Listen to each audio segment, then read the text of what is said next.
Nam Anh xin kính chào quý vị. Hôm nay là ngày thứ Tư 14 tháng 2 năm 2018. Đến với chương trình bản tin Hoa Tình Đốn gồm có là buổi phỏng vấn đặc biệt tìm hiểu về Tết Mậu Thân năm 1968 do Thanh Trúc thực hiện với hai phóng viên chiến trường của UPI. Hôm nay chúng tôi xin gửi đến quý vị phần 4 và 5 của buổi phỏng vấn đặc biệt này. Phần cuối sẽ được phát hành vào ngày mai lúc 8 giờ 30 tối trên chương trình bản tin Hoa Tình Đốn nhân kỷ niệm 50 năm tang thương Tết Mậu Thân. Để mở đầu chương trình, Nam Anh kính mời quý vị theo dõi phần 4 của buổi phỏng vấn đặc biệt tìm hiểu về Tết Mậu Thân năm 1968 do Thanh Trúc thực hiện với hai phóng viên chiến trường UPI, ông Dan Southerland và ông Bob Kaylor. Thưa, 23 ngày sau, trong cái thời gian mà 23 ngày ở Huế đó, Việt Cộng chiếm thành phố Huế đó, rất nhiều người bị bắt đi và sau đó mất tích. Và vài tháng sau người ta mới tìm được những cái ngôi mộ tập thể ở đó, người ta mới thấy những cái người ta mới tìm thấy lại thân nhân của mình ở đó, bị chôn trong những ngôi mộ tập thể đó, nhưng người đó bị giết trước khi bị chôn sống. Thưa quý vị, another important point to make about Huế. The number of dead who were killed in Hue is not, we don't know the total number because many people would not just disappeared, never to be found again. So we assume the number killed is much more than the 2,000 or so whose graves were found in the mass graves. There were others who just never saw their families again. Yeah. And we have to assume the numbers were much higher even than what you might call the official number. Yeah, and don't you think like there's some people instead of being killed, they go with the Viet Cong and go and hide and fight against the. Oh, of course. Yeah. Kính thưa quý vị, đối với ông Dan, cái điều quan trọng ông muốn nói ở đây đó là khi mà mình nhắc tới những người mà bị giết chết và bị chôn trong những nấm mộ tập thể đó, thì thưa quý vị có đến 2.000 hoặc là hơn. Nhưng con số tổn thất có thể là cao hơn, bởi vì có nhiều người đi rồi đó thì không bao giờ gia đình có thể tìm thấy họ, không biết họ ở đâu nữa, gọi là những người mất tích, không bao giờ còn gặp lại gia đình, và gia đình không bao giờ biết họ ở đâu, không bao giờ biết họ đã ở nơi nào hết. Cho nên không có thể nào mà nói chính xác về cái con số tổn thất về người dân bị giết chết, thưa quý vị. Và trong đó cũng không loại trừ những cái trường hợp là có nhiều người chạy theo, họ gọi là quân giải phóng đó, chạy theo quân giải phóng, chạy lên núi trốn ở đó để mà tiếp tục đánh phá lại miền Nam của mình. It's very sad when talking about the Tet offensive. And how did you feel when you learned that? Of course, you know that the Tet offensive is already there. But when you learn about a lot of civilians killed in Hue during the Tet offensive, how did you feel? Well, it's, it brought home to you in a very stark way the horrors of war.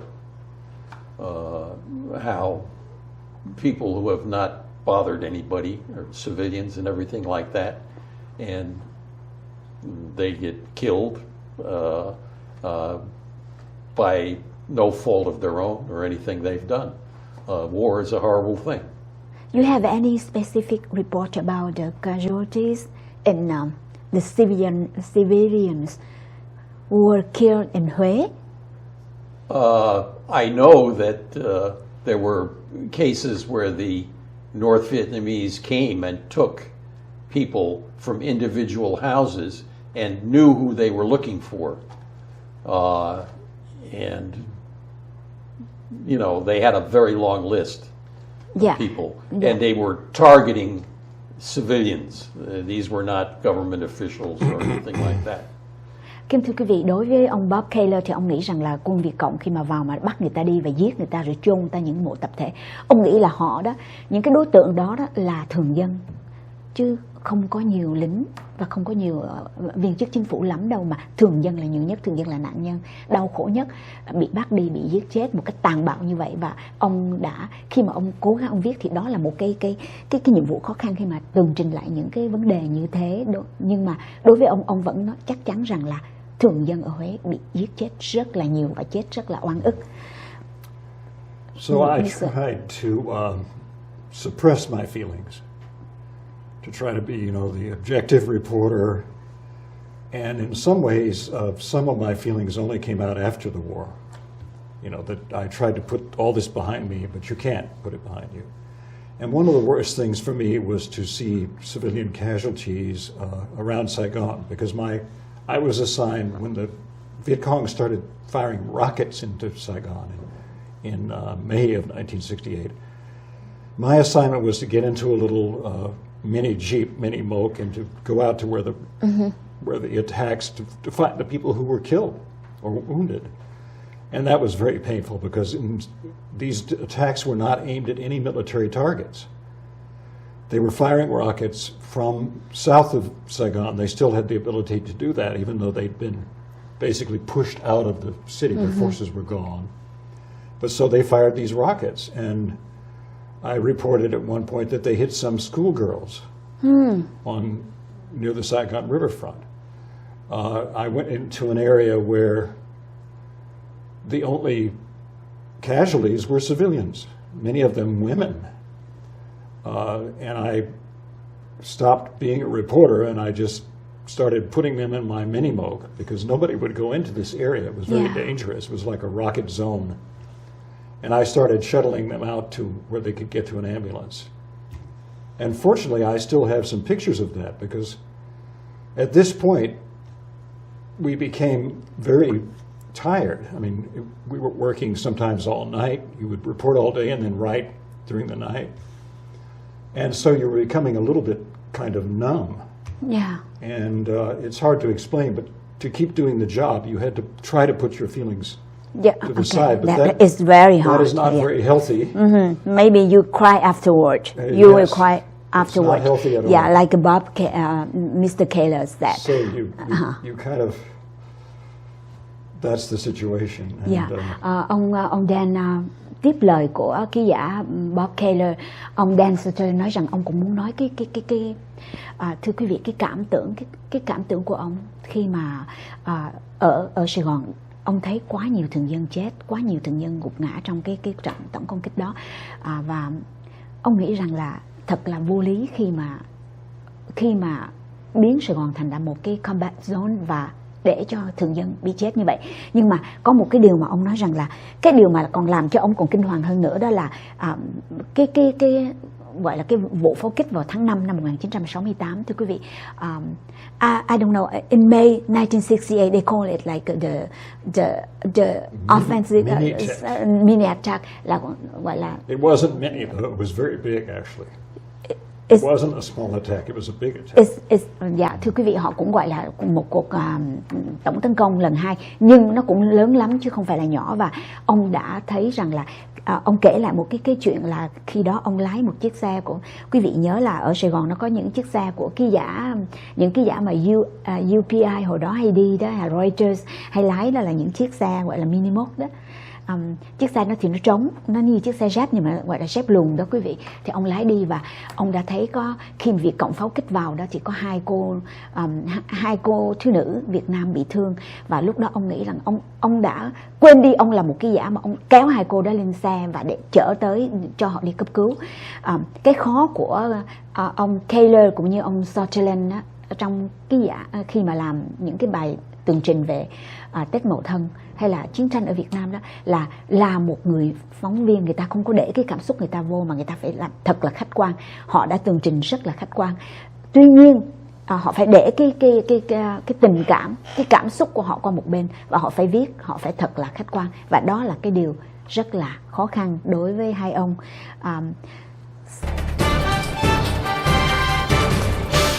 Cảm ơn quý vị trở lại với bản tin Hoa Thịnh Đốn.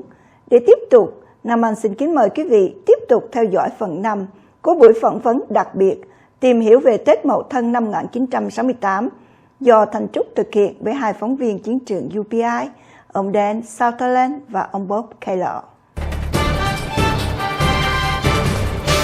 So, thanks for sharing the feeling. You know, about the Tet offensive, now it's already 50 years already. But people still recall it. Yeah, and then And obviously, people said like the South Vietnam was the victim of the North attack. In late January of the 2018, in Vietnam, the Vietnamese authority organized an event. They call it the Tet Offensive celebration. They said that is a victory. But according to you, I remember in your notebook and in the story later on, you said like the Americans soldiers and the South Vietnamese soldiers defeated the Viet Cong. So, but now the Vietnamese authorities still celebrate the event and said like it's a victory. Thưa quý vị, hôm cuối tháng Giêng vừa qua ở Việt Nam thì là chính quyền Cộng sản Việt Nam tổ chức một cái buổi họ gọi là để mà tưởng nhớ đến Tết Mậu Thân, và họ nói rằng đó là một chiến thắng vẻ vang, thì trong khi đó đối với ông Dan Southerland, khi mà ông viết những cái bài tường trình của ông thì ông nói rằng là quân đội Hoa Kỳ và quân đội miền Nam Việt Nam đó đã đánh bại Cộng quân. Đó là một trận chiến mà Cộng quân chịu nhiều tổn thất và bị thất bại. Nhưng mà nhà cầm quyền trong nước đó, Việt Cộng ở trong nước vẫn nói rằng đó là một sự chiến thắng. Thì now what can you say about they call it victory? Well, it was ridiculous to call it a communist victory. It was a defeat for the communists. Militarily, but psychologically, there was an impact. Excuse me, you said military is a victory? No, it was a defeat for the communist Thank you. side. Yeah. Kính thưa quý vị, tại vì như thế này, ông Dan nói rằng là thật là buồn cười, thật là khôi hài khi vẫn còn tiếp tục gọi đó là một trận chiến thắng, tại vì đó, và ông Bob Kaylor có nói rằng là nói về cái danh từ quân sự cũng vậy, đó là một cuộc chiến bị gọi là một cái chiến bại, một sự tổn thất, một cái trận chiến mà thất bại, chứ hoàn toàn không có phải là một sự chiến thắng. Tuy nhiên đối với ông Dan thì về mặt tâm lý đó, nó có một vài cái ý nghĩa psychologically. What can you say? Well, psychologically, for example, the attack on the American embassy in Saigon, which occurred in the early morning hours overnight, January 30, was not any kind of a victory because the Viet Cong who broke into the embassy compound couldn't get into the embassy offices. Mm-hmm. Out of the 19 or 20 who invaded the embassy compound, all were killed except for 3 who were captured. None of those people got away from there. Mm-hmm. And again, it was a good example of lack of coordination, because we now know from some of the books that have been written and the histories that have been written that the initial group of 19 or 20 was supposed to be followed by a whole company mm-hmm. of Viet Cong coming in to reinforce them from behind. Mm-hmm. Because they had an impossible task if they had to do this on their own. But this company never arrived. It never got there. Oh. It's another example of lack of coordination. But in the United States, it was shocking to see, these dead bodies in the embassy compound in this garden area. Especially President Johnson. He was shocked when he knew that the embassy was attacked. Well, General Westmoreland showed up to say this, that he actually, I think, mistakenly said they were all killed. Actually, there were 3 captured. But to somebody watching it, this did not look like some kind of defeat for the communists. But in fact, it was. Their plan didn't work. The people didn't show up. And they were all eliminated either by being killed or captured. But this was just one more kind of symbolic evidence to some Americans that this is not going so well, if they could do that. So there were other cases of pictures, images. I think the media did a good job of reporting everything. But some of the images alone had a great impact. And then you had the most famous television anchor in the United States, Walter Cronkite, was there. He didn't say this is a communist victory at all. Mm-hmm. But he said this looks like a stalemate. Like stalemate. Stalemate. Neither side can win. Neither side can win. Yeah. I think that had a big impact on President Johnson, who apparently said, if I've lost Walter, that's a big deal. Walter actually was kind of in the middle somewhere, but Johnson was affected by that. And so we could go on about the psychological side of this. Yeah, okay. Thưa quý vị, ông nói về mặt tâm lý thì cái trận chiến của Tết Mậu Thân nó cũng có rất là nhiều cái hệ lụy, nó gây ra cũng khá nhiều cái hệ lụy. Thưa quý vị, ông nói rằng là tướng Westmoreland thì tuyên bố ở Washington rằng là quân đội Mỹ và quân đội Việt Nam Cộng Hòa đã đánh thắng Cộng sản Bắc Việt trong cái trận chiến Tết Mậu Thân. Nhưng mà trong khi đó người Mỹ ở Hoa Kỳ thì họ hoàn toàn bị sốc, họ bị sửng sốt, họ rất là sợ hãi khi họ thấy cái cảnh mà tòa đại sứ Hoa Kỳ bị tấn công và có nhiều người chết, có 3 người chạy thoát mà thôi. Thành ra cái điều đó nó làm cho nó gây một cái tâm lý chấn động ở Hoa Kỳ. Nhưng mà đối với ông Bob Kaylor mà vừa mới thêm vào đó thì ông nói rằng là đây là một trận chiến nó phải nói rằng đó là một cái stalemate, tức là không có bên nào thắng hết, bên nào cũng có tổn thất, bên nào cũng thắng. Nhưng cái điểm chính mà cái giả Dan Southerland nói là quả thật đó là một trận chiến mà hỗn độn về phía cộng quân Bắc Việt, hỗn độn. Khi mà họ tưởng là họ vào đó, họ vào được thành phố, họ có thể họ tiến chiếm được một vài cái cứ điểm nào mà họ muốn, họ không biết đường.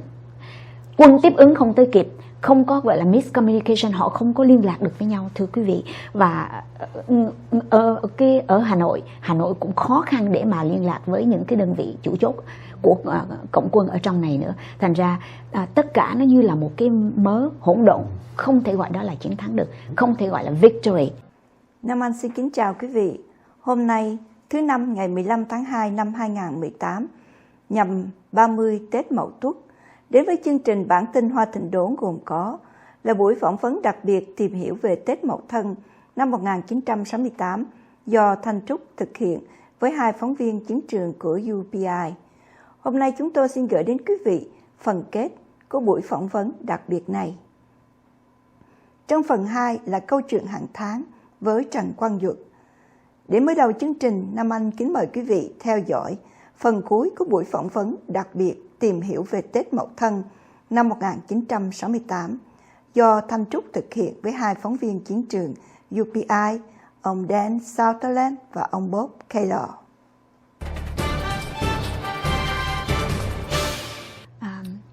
So how about you? Well, you're hoping or you're suggesting that the leadership in Hanoi would actually tell the truth. I'm not suggesting. I'm just wondering why. Well, they're not famous for telling the truth. Dạ thưa quý vị, Thanh Trúc phải nói liền là ông Dan có nói Thanh Trúc là cô hỏi và cô gợi ý rằng là người Việt Cộng có nên nói một cái điều gì sự thật về Tết Mậu Thân và nhất là cuộc thảm sát ở Huế không? Thì ông Dan nói rằng là họ nổi tiếng là những người không có bao giờ muốn nói thiệt hết. Họ là nổi tiếng là những người không bao giờ muốn nói sự thật hết. So we shouldn't expect too much of them. Dạ, và Thanh Trúc cũng không có gợi ý mà Thanh Trúc tự hỏi thôi, và ông nói rằng là mình đừng có, và ông Dan nói rằng là chúng ta không nên chờ đợi quá nhiều ở người Cộng sản về những cái điều đó. Let me give an example of an incident that affected all of us very deeply.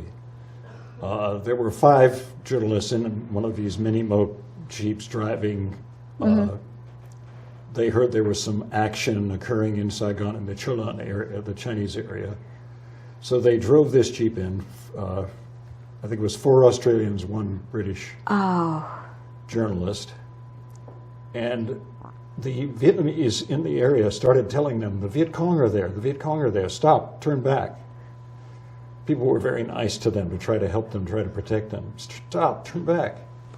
And unfortunately, they went too far. And a small Vietnamese unit, Viet Cong unit, came up and began killing these guys. And their commander, whose name is known to this day, according to the one journalist who survived, Mr. Palmas, one journalist, seemed to enjoy using his pistol to shoot these people up close, to shoot them. He seemed to enjoy killing these journalists. So Hanoi later issued a statement, I forget what year it was, it took a while, saying, this was obviously a case of mistaken identity. In other words, the Viet Cong soldiers didn't know these were journalists. Well, number one of the journalists was shouting Bao Chi, Bao Chi. How do you say it? Press, press, Bao Chi, Bao Chi. Bao Chi. He was saying Bao Chi. He was lying there saying that. And the guy laughed at that, Bao Chi, you know. He deliberately was using this pistol to fire at them one by one. The one guy escaped, ran away, so we know the whole story. And Vietnamese, to their credit, South Vietnamese standing nearby, tried to give him some cover. So because the guy kept shooting at him. They took a risk, the bullets were still flying, they took a risk to protect him. So that speaks very well for the South Vietnamese people who were there to try to protect this one guy. I always say when there's a massacre, there's always a survivor. In my experience, I've written about a number of massacres, including ones that happened in China and elsewhere. And there's always somebody who survives. And fortunately, this guy survived. So we know the full story. Dạ, kính thưa quý vị, sau khi đã nói rằng là chúng ta không thể chờ đợi cái gì ở nơi người Cộng sản nói thật đâu, và họ không bao giờ nói thật về những cái điều họ làm, thì ông có đưa ra một câu chuyện vào lúc này. Ông kể lại một cái ký ức mà vẫn còn đọng lại trong trí nhớ của ông, đó là lúc đó trong cái trận chiến Tết Mậu Thân, thì ngay lúc đó chuyện xảy ra ở chợ lớn là, quý vị, như Thanh Trúc nói, là những cái người ký giả ngoại quốc họ đi những chiếc xe mini mốt mui trần, những chiếc xe dép lùn đó, họ đi ở trong cái vùng chợ lớn đó, thì họ mới lái họ đi. Đó là 4 ký giả người Australia xin lỗi quý vị, và 1 ký giả người Anh.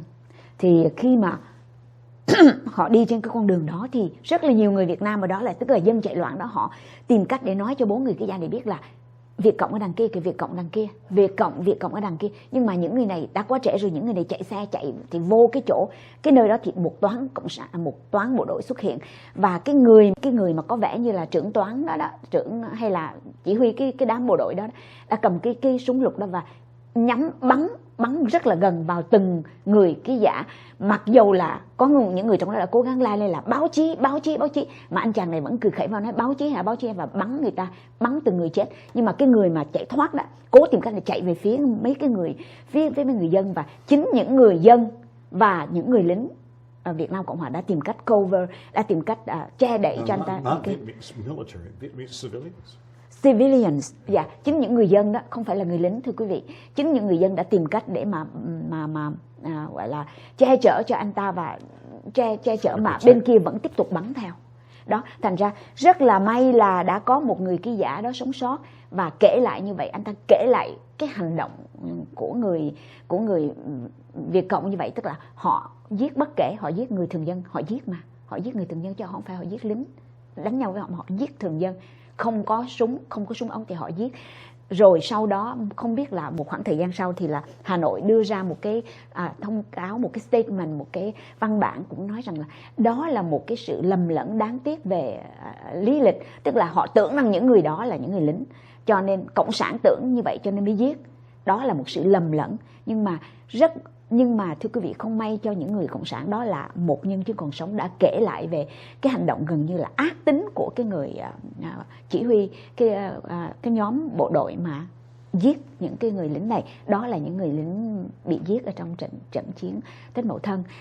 So do you know you wanna add anything about the foreign journalists who were killed in the Tet Offensive in Vietnam War? Well, Mr. Kaylor? There were a large number of foreign journalists who were killed, some in Vietnam and in Cambodia as well.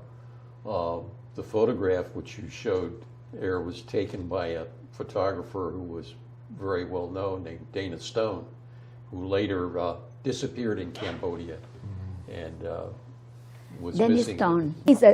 He's not No, he took the picture.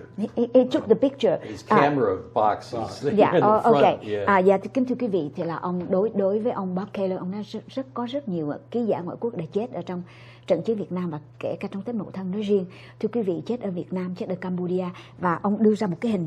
Đây, cái người này là cái người tên là Dennis Taylor, rất là nổi tiếng, đã chụp hình và anh ta sau này là bị chết ở Cambodia. He was killed in Cambodia or Khmer Rouge. Khmer Rouge. Sau này ông ta bị Khmer Rouge, rất là Khmer đỏ đó, giết chết ở bên Cambodia. You know, they were just trying to do their job to report the news, and Two photographers. yeah. I was with them. I was with them just before they got captured in In Cambodia. Cambodia. Yeah. They were standing next to me, and they went up the road and never came back. But they were trying to I'll tell the always world remember that. what was going on. Right. Yeah, And do their sure. job. Yeah, And, witness. that's Like what you, it is you about. are like Mr. Kaylor and Mr. Southerland. Thank you so much for speaking, remembering and speaking to us about the Tet Offensive.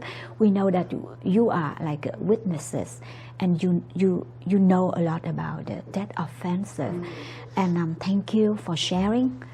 Yeah, Thank you. thank you for sharing. And then, so your last word about Tet Offensive, very brief. Well, we'll never forget. You know, this was the biggest story some of us ever covered, but it also remains a painful memory because of all the people who died.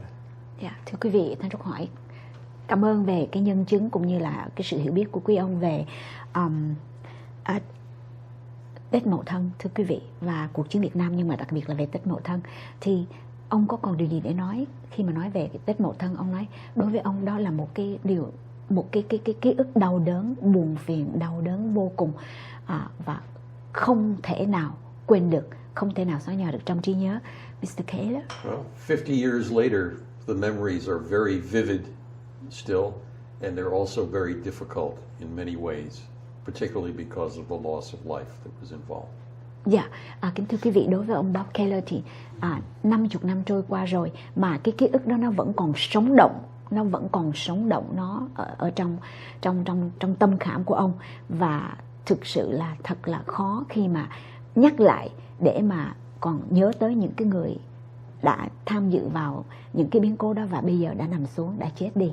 Một lần nữa, Thanh Trúc xin được cùng với ông ký giả Bob Kaylor, ký giả Dan Southerland xin chân thành cảm ơn quý vị và xin gửi một lời chào chân thành đến tất cả quý vị.